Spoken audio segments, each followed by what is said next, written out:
Cena con un SUV, rubano cassaforte preziosi, il colpo nella notte a Carbonera, 200.000 euro il bottino, esasperato titolare, ora basta, a questo punto voglia di chiudere l'attività. Giallo a Tavernelli del Altavilla Vicentina, dove stamane è stato trovato morto in casa un cinquantenne nella nuca delle pinze da elettricista utilizzate per stringere fascette, indagano i carabinieri. Frontale tra due auto stamane a Oderzo lungo la Postumia, muore noto imprenditore di 73 anni che stava andando al lavoro nella sua officina, ferito gravemente un ventenne. Attimi di tensione stamani in una scuola di paese, un professore è stato aggredito dal padre di un alunno che aveva rimproverato, intervengono i carabinieri. Radon sul Monte Venda, militari morti di cancro dopo aver lavorato per anni nella base aeronautica sui Colli Ugani. I familiari delle vittime e degli ammalati hanno chiesto i danni allo Stato.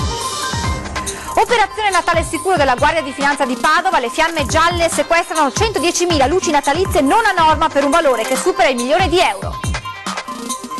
Cenone della vigilia o pranzo di Natale che si trascorre a casa o al ristorante, menù all'insegna della tradizione e oggi nelle città corsa agli ultimi acquisti. Telespettatori di Antenna 3, buonasera e ben ritrovati con l'edizione del Veneto dei nostri telegiornali. In primo piano la cronaca con il colpo messo a segno questa notte nel Trevigiano a Carbonera. Ladri in azione hanno svaligiato una gioielleria, ingente il bottino che si aggira sui 200.000 euro. Stanotte sono venuti dentro e hanno sfondato qua.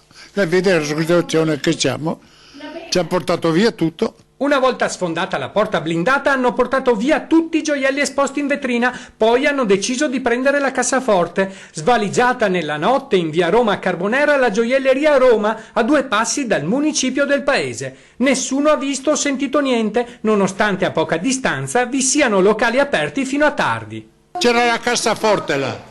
Alta. L'hanno portata via? Da terra, sì. L'hanno portata via? Sì. I gioielli erano dentro chiusi, la cassaforte anche. So che c'erano diversi rotoli di oro. Il bottino è consistente, tra orologi e preziosi si aggira intorno alle 200.000 euro. Un valore circa 200.000 euro. La vetrina piena, era votata la vetrina piena di oro.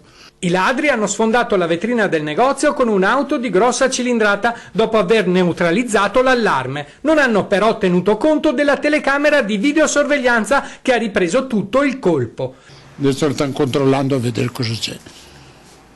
Perché quella era tutte le sere è accesa, giorno e notte quella là è sempre accesa. Le riprese consegnate ai carabinieri potrebbero quindi dare informazioni utili per riconoscere le 3 persone che hanno operato nella nottata. Mario Baratto, assieme alla moglie Fidelma Magnan, sono sconsolati e amareggiati, nonostante siano assicurati, questo colpo li ha mortificati a tal punto da pensare di lasciare definitivamente l'attività. Faranno un bel Natale questi ladri. Fanno un bel Natale e noi facciamo un bel pianto.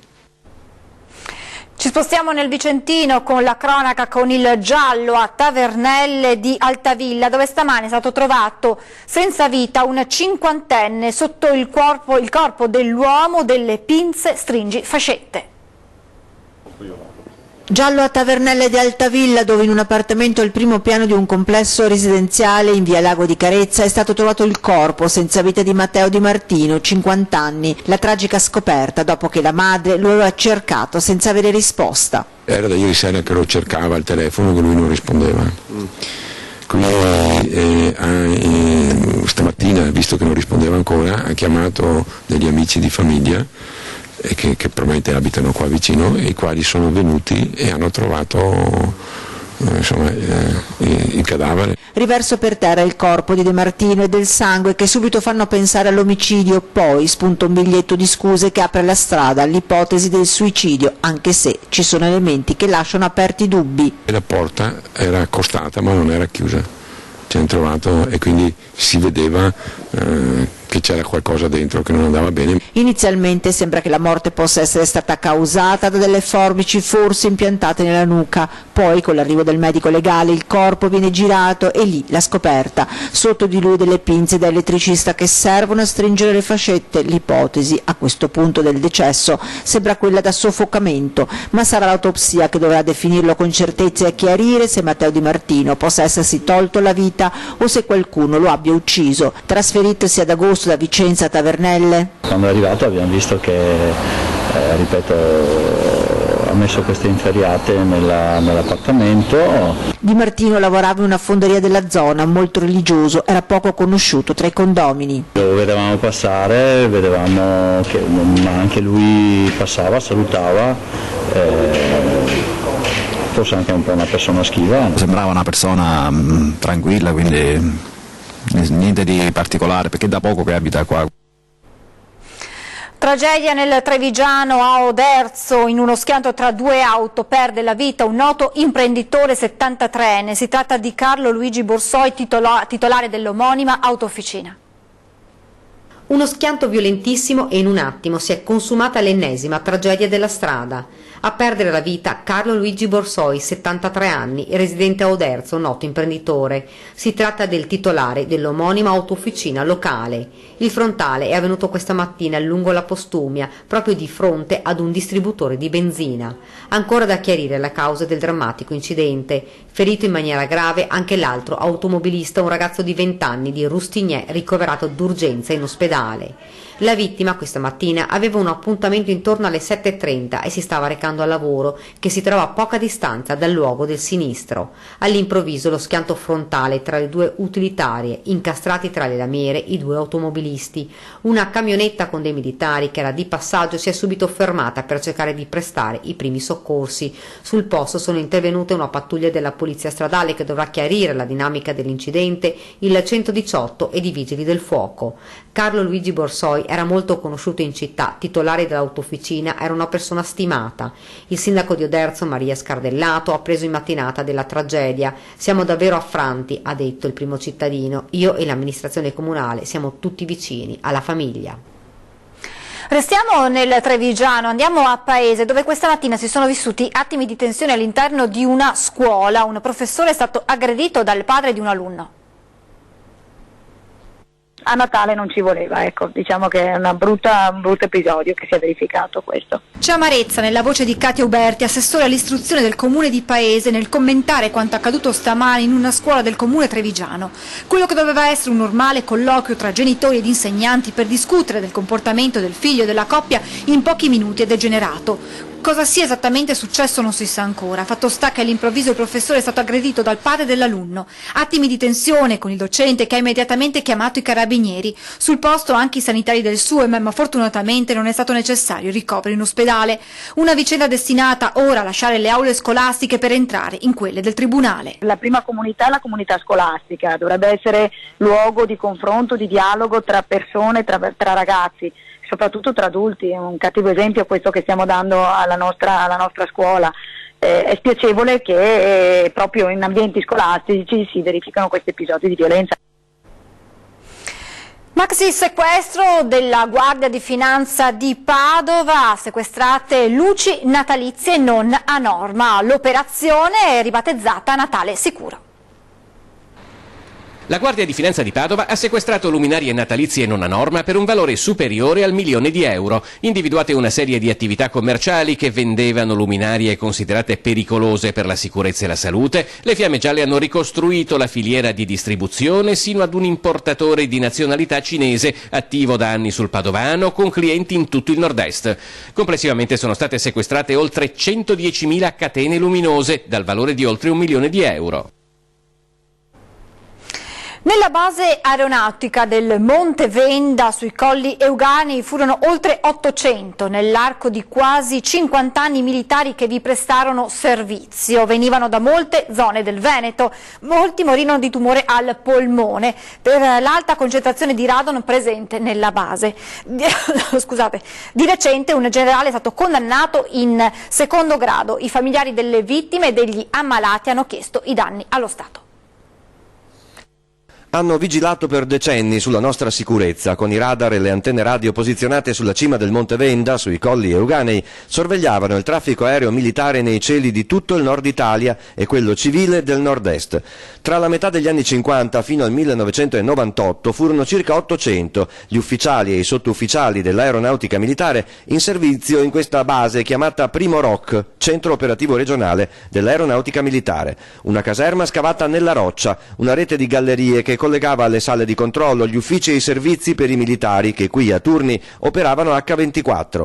In quella roccia che in quasi tutte le zone montane e pedemontane del Veneto sprigiona radon, un gas incolore e inodore che se si accumula e raggiunge concentrazioni elevate e viene inalato per lungo tempo diventa pericoloso, tanto che è considerato la seconda causa di tumore al polmone dopo il fumo di sigaretta. Di questa dura realtà la medicina internazionale ha prove certe fin dal 1988. Dei circa 800 avieri residenti nel Padovano, ma anche nelle province di Vicenza, Treviso, Rovigo, che lavorarono per decenni tutti i giorni al Montevenda, almeno 94 si sono ammalati di tumore al polmone, 18 sono ancora vivi e in cura, gli altri 76 sono deceduti. Dal 1988 quindi nessuno dei vertici militari intervenne per ridurre le concentrazioni di radon dentro la base. Una recente sentenza del Tribunale di Padova ha incriminato il generale Agostino Di Donna, oggi 88enne, per omicidio colposo e ha scagionato altri vertici militari italiani, e agli ex colleghi e ai familiari delle vittime non basta. Questo si amareggia molto perché significa che i vertici delle forze armate, quindi ce n'è uno però potrebbero essere anche degli altri, hanno tenuto all'oscuro il personale che ha lavorato al Venta, il personale impiegato al Venta, e se avessero preso i provvedimenti in tempo utile oggi noi non correvamo dietro a 94 casi, ma probabilmente i casi di malattie tumorali sarebbero stati molto di meno.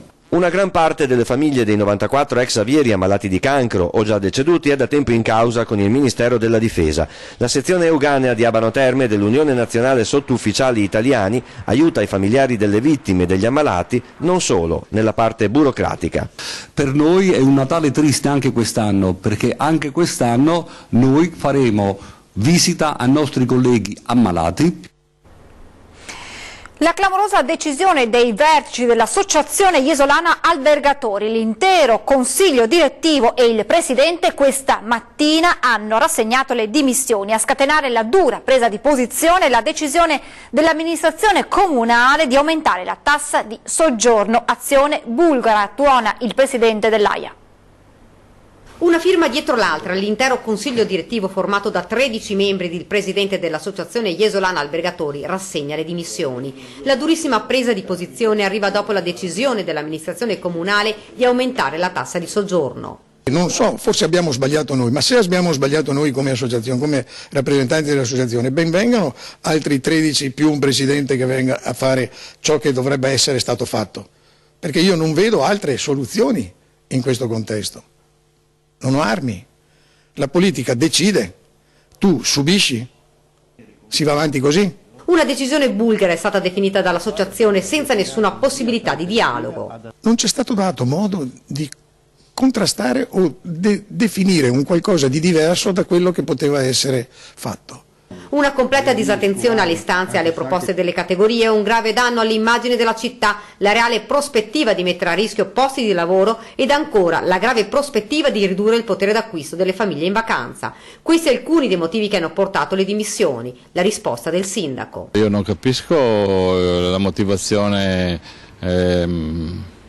di perché, anche perché sapevano che l'amministrazione comunale aveva in mente di fare questo aumento perché c'era necessità di un gettito maggiore dell'imposta di soggiorno di circa 1,8 milioni per far fronte a quelli che sono i nostri programmi elettorali e quindi per dare più servizi alla città. 1.800.000 l'introito secondo il sindaco, 3 milioni invece il calcolo dell'AIA. L'associazione si riserva azioni pesanti e irrimovibili. Noi abbiamo fatto, il nostro ufficio ha fatto i conteggi su quei numeri, su quei dati, su quelle presenze, quindi se vogliono confrontarsi su questi dati, se volevano confrontarsi su questi numeri potevano farlo. Una battaglia che a questo punto è solo all'inizio. Si è tenuto ieri sera a Noventa Padovana il direttivo nazionale della Lega Nord presieduto dal segretario Gian Antonio D'Arè. Nel corso della riunione è stato presentato il nuovo simbolo elettorale approvato ufficialmente in Consiglio federale e sono state fornite ai segretari provinciali le prime indicazioni programmatiche in vista delle prossime elezioni politiche. Ed ora ricorderete la devastante ondata di maltempo che lo scorso giugno colpì il Veneto in diverse zone, soprattutto a Cortina e a Vittorio Veneto, comune, quello trevigiano, devastato da una violentissima grandinata. Ebbene, il Consiglio dei Ministri ha riconosciuto lo stato di emergenza. Grandine così era da parecchi anni che non si vedeva, e qui in centro città non era mai successo. Il 25 giugno 2017 a Vittorio Veneto difficilmente si dimenticherà.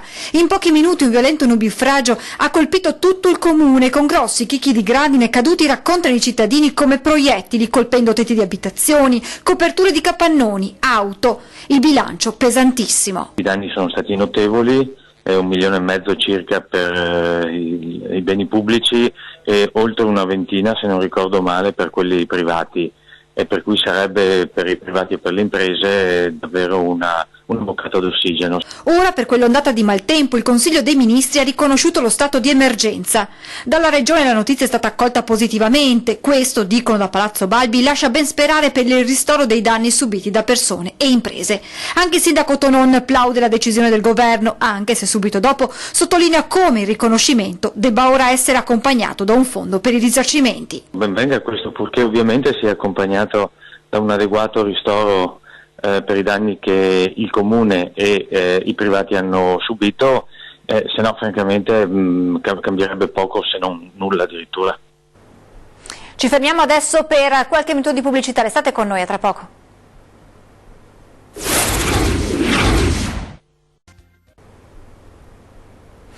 Di nuovo in diretta con l'edizione del Veneto dei nostri telegiornali. Natale all'insegna della solidarietà, il 25 si rinnoverà il tradizionale appuntamento con il pranzo solidale offerto dalla Caritas veneziana, che accoglierà i più bisognosi. Tutti hanno il diritto che ci sia un calore diverso, ecco, credo che da questo punto di vista è una di quelle festività dove la solitudine pesa 10 volte tanto. Dare un'opportunità di incontro che diventa scambio di auguri, di doni, di giochi fatti insieme, la condivisione del pasto che il giorno di Natale assume un significato ancor più profondo legato alla rinascita e alla speranza di una vita migliore. La Caritas diocesana anche quest'anno rinnova il tradizionale appuntamento col pranzo solidale preparato per i più bisognosi. Ormai è una tradizione che fa parte della nostra Chiesa, anche quest'anno avremo questo momento di incontro, sarà anticipato dalla celebrazione della messa per chi vorrà essere presente, poi sarà servito il pranzo alle persone che frequentano già le nostre mense o le persone che sono sole presso il nostro centro pastorale Cardinale Urbani di via Visinone a Zelarino, dove sarà presente il Patriarca e porterà gli auguri a tutte le persone presenti. Una condivisione che aiuta a passare serenamente una giornata in cui sovente chi è in difficoltà rischia di patire ancor di più per la propria condizione di solitudine, acuita da tutto ciò che manca. Abbiamo un clima comunque festoso, di luci e via dicendo, che certamente si coniuga tante volte non troppo bene con la propria tristezza e la propria solitudine. Ecco allora che il pranzo solidale può essere occasione per poter guardare al domani con occhi instillati di rinnovata gioia. Ed ora l'originale documentario realizzato dalla storica concessionaria Carraro Mercedes-Benz per presentare la nuova filiale in Friuli. Un video di 30 secondi realizzato dalla Carraro Mercedes-Benz per presentare la nuova filiale di Pradamano alle porte di Udine. Non uno spot qualsiasi, ma un vero e proprio documentario per raccontare il Friuli ai friulani. Stavolta volevamo raccontare il Friuli Venezia Giulia, fatto di storia, tradizioni, enogastronomia, natura, unendolo alla realtà della nostra concessionaria. E così, grazie anche al supporto del drone, ci si immerge nelle bellezze naturali, artistiche, enogastronomiche friulane. Si parte dal centro storico di Pordenone, si prosegue verso San Daniele e il profumo dei suoi prosciutti. Il viaggio continua sulle montagne, arrivando nel borgo di Venzone, orgoglio del Friuli, essendo stato ricostruito con le pietre crollate durante il terremoto del 76, e poi lo splendore dei castelli, Udine, Cividale, Palmanova, con la sua forma a stella a 9 punte, fino a giungere a Lignano ed Aquileia. Il documentario, che inizia parlando della famiglia, dal bianco e nero iniziale passa al colore per testimoniare la rinascita del Friuli.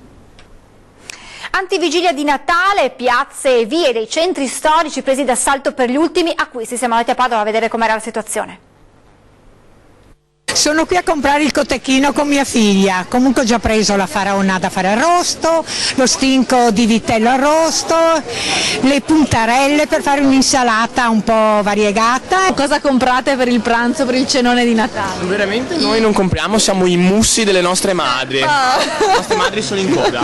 Esatto. Quindi noi sostanzialmente non compriamo niente. Infatti accompagniamo il portaborse, esatto, il portaborse. In coda sotto il salone per scegliere i pezzi forti del menù, a zonzo tra le bancarelle per abbinare frutta e verdura, genitori e figlie, le prese con pranzi e cene per la maratona delle feste. L'atmosfera in Piazza delle Erbe è quella tipica delle ore che precedono il Natale. Il pesce soprattutto.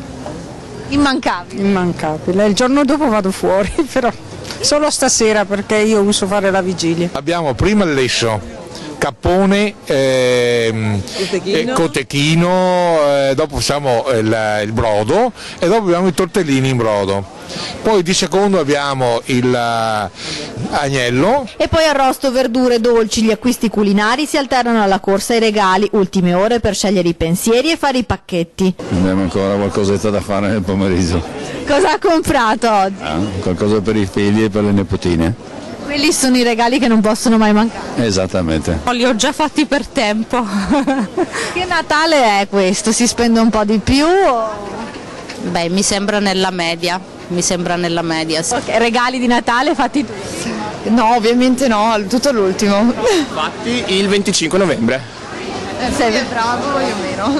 Regali per i familiari, più gettonati e immancabili sono quelli da parte dei nonni e i nipotini. Da nonna ha già comprato tutti i regali? Sì, tutti impacchettati con le scritte per i gruppetti per famiglie, abbiamo 3 famiglie, perciò 3 gruppetti. Per questa edizione è davvero tutto, vi lascio le previsioni del meteo, personalmente vi faccio i miei più cari auguri di un sereno Natale. Grazie per averci seguito, buona serata.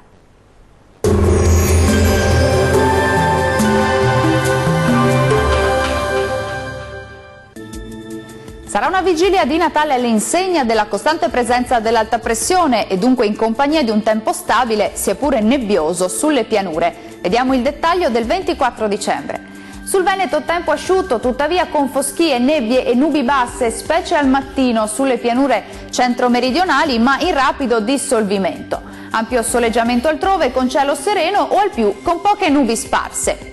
Le temperature massime saranno comprese tra 4 e 7 gradi, minime tra -3 e 0 gradi. Che tempo farà sul Friuli Venezia Giulia? Anche qui presenza di locali foschie o nubi basse sulle pianure meridionali della regione, ma in rapido dissolvimento col passare delle ore. Ampio soleggiamento sui restanti settori, dove il cielo sarà in prevalenza sereno o al massimo poco nuvoloso. Le temperature massime saranno comprese tra 5 e 7 gradi, minime tra -2 e 1 grado. Concludiamo infine con uno sguardo alla situazione del Trentino Alto Adige. Sarà una bellissima giornata di sole sulla nostra regione, ampio soleggiamento dunque su tutti i settori. Il cielo si presenterà in prevalenza sereno o solo localmente poco nuvoloso, specie sull'Alto Adige. Le temperature massime saranno comprese tra 5 e 9 gradi, minime sotto 0. Il mare sarà generalmente calmo, i venti deboli da nord-ovest. Dal meteo di Antenna 3 per ora è tutto, arrivederci al prossimo aggiornamento.